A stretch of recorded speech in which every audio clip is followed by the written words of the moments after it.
This old Foxbody Mustang's made over 1,000 wheel torque for almost a decade now, and it's finally caught up to it.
Even after 10 years of 1,000 wheel torque, this Foxbody didn't just break, it slowly tore itself apart. Lots of hard launches, really good fast passes, stick shift car, power, abuse, whatever you want to call it. We found some hidden damage on it, and today I'm going to share with you just what to look for and where that damage is at. Because at this age, they're 40 plus years old, and this might be happening to you and you don't even see it. And by the end of the video, we're going to be talking about the car that's going to be replacing it, as we're going to take our 1,000 horsepower driveline, and in 2026 we're going to be starting our coupe journey. And this coupe has got all the Team Z suspension mods that we need to be more successful as a stick shift car. At least at 1,000 wheel, we won't have to worry about it. All right, so if you're new to the channel, this is my 87 Ford Mustang stick shift Tremec T56 363 stroker turbo car. Over the past, I don't know, 10 or 15 years, we've transitioned from a pure street car to running 14s, to running 12s, running 11s, running 10s. This is your natural transition of taking a stock Foxbody project that you might have sitting here and turning it into a, well, horsepower monster. We didn't make a whole lot of horsepower like we could, but we made enough. We ran 8s in it. We ran mid 5s in it in the 8th mile, and we did a lot of grudge racing. But that definitely took a toll on this car, as even after 40 years and even in stock form, your Foxbody Mustang could be tearing itself apart and you not even see it. I posted this picture on Facebook page, and a number of my friends, if I didn't post that, had their cars fixed because they didn't even know that that was going on. So here, let me show you the problem.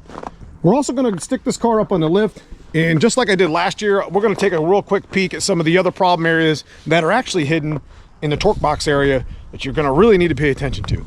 So I've never actually seen this damage before, ever, and it almost looks like a drive shaft, like damage where the yoke's at. But I'm glad I did show the community this, because this is my, like I said, this is my true street stick shift car. A lot of hard launches. At some point you got to stop and realize how unsafe it is. So the car was definitely working. It was a killer pass, and I'm really sad to have to actually take it apart. But here's the damage that I'm talking about.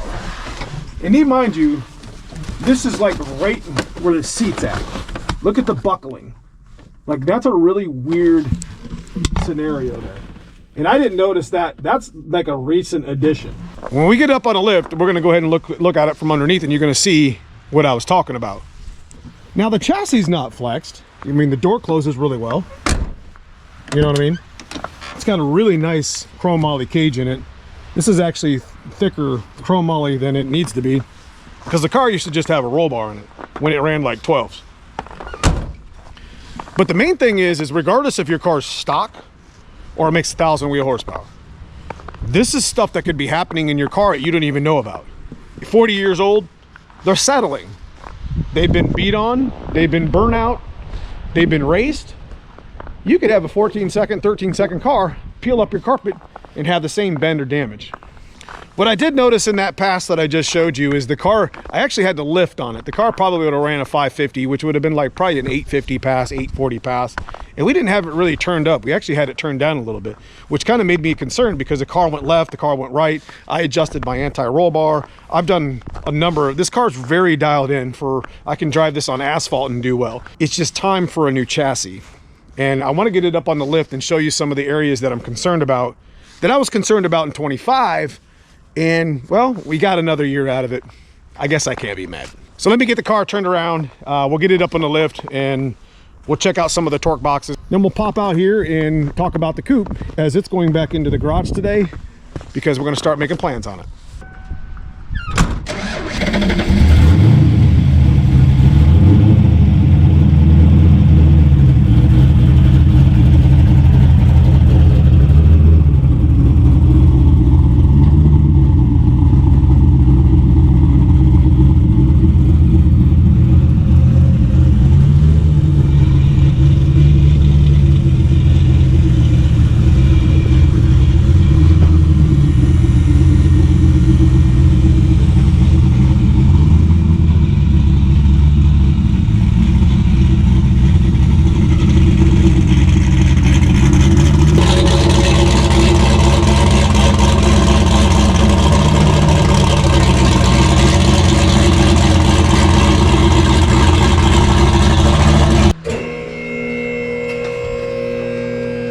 Now, if there's one thing that my chassis and my car always worked well with is the fact that I had a lot of travel.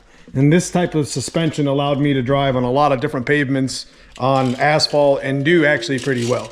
I'm not here to make a video about that. I just wanted to show you while it's up on the lift. We're not actually going to touch this suspension when we go to switch everything over to the coupe. The coupe's going to be a little bit of a different scenario here, but I just wanted to give you an idea on how much travel I actually had. It's about 8.5 inches, 8.25 inches of total travel since the car's off the ground. It was a pretty neat little setup. I enjoyed the shit out of this car and all the years and racing and grudge racing and no prep. But again, where one door closes, another one opens, and it's time for the coupe.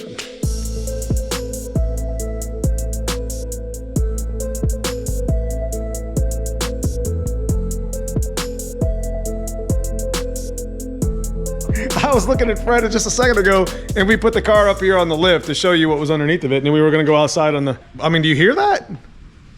I was just like, what the hell is that noise? It was just sunny out here, literally 5 minutes ago. It is what it is. That's what we gotta do.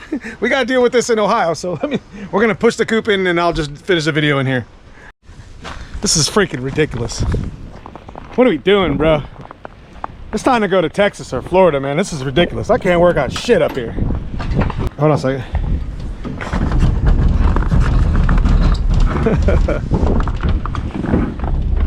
It came down quick, didn't it? Oh, Lord. Yeah, way you go. Yeah, me too. Remember, we're just going, yeah, we'll go all the way in. We're good. We're good? Yeah, we're good. Shut the Need to be door. able to shut. It was like a tornado. It was like, what was that? What was that noise? At least it's in here. We can get started on it. You guys got to actually see this damage that I've seen. When we were getting ready for the races towards the end of the season in 2025, I looked up here and I couldn't understand, you know, why I had, you can see the red marks.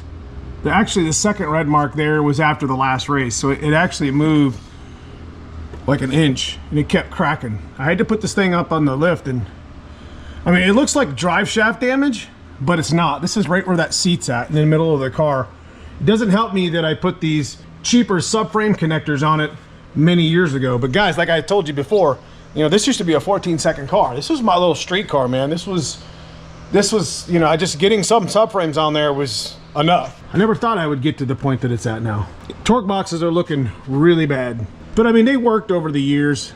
But my upper up here, we talked about this last year, it's cracking even more inside. Oblonged, whatever, you can see the washer. I actually welded a washer, made it so it would actually work and not fall apart. But for what it was, it worked out really well. It's just not safe anymore. And we got to get this drive line. I think we're going to start with the axle, and we're going to switch the axles first, but that's for another video. We got an axle over here to reinforce. We're gonna take the bumper off. We're gonna drill a hole for the parachute, and we're just gonna kind of go from the back to the front. And again, we're gonna talk about that in another video, but I wanted to show you that's hidden damage. Whether your car is factory or making 1,000+ wheel, these torque boxes are 40+ years old, and even if you're running 14s, you need to at least weld these things up, get some subframes, and at least do something that's going to keep the longevity of the chassis together. Will it make another return? Of course it will, but it's a lot of money to switch the boxes and to fix the floor pan, and always wanted to run a coupe.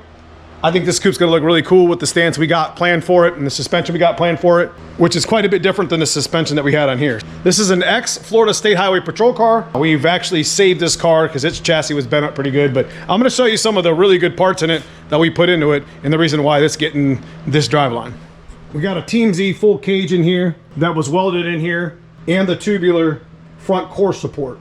And for nose weight and racing, that's huge. The meat and potatoes of this build, or it's underneath the car. Let's take a peek at it.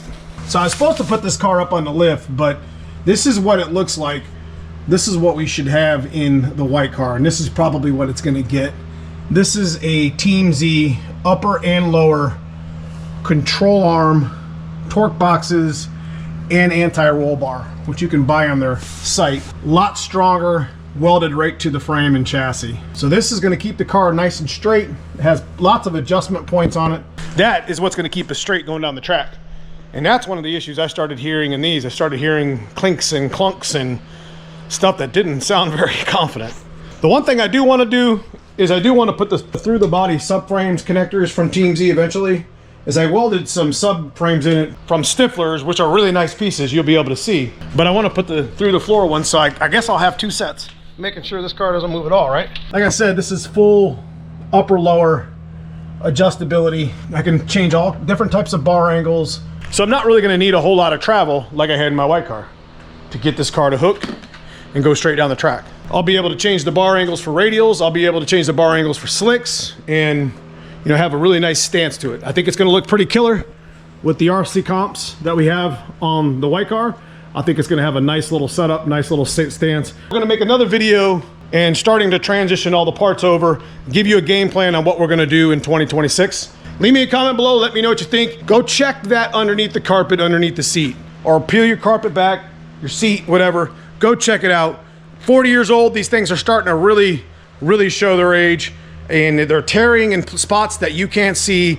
And if you make any sort of horsepower, even if you're doing burnouts or just driving it hard, it is what it is. They're just starting to age. Go check that stuff out. Let me know in the comments if you found something like that and fixed it and how you fixed it with a new floor pan. Next video will be about the coupe and the white car and making the transition. But I love y'all. I appreciate everybody for watching. Check out that join button, become a member. We got a lot of good things going on in the membership this year in 2026. I appreciate everybody for watching. We'll see you soon in the next video.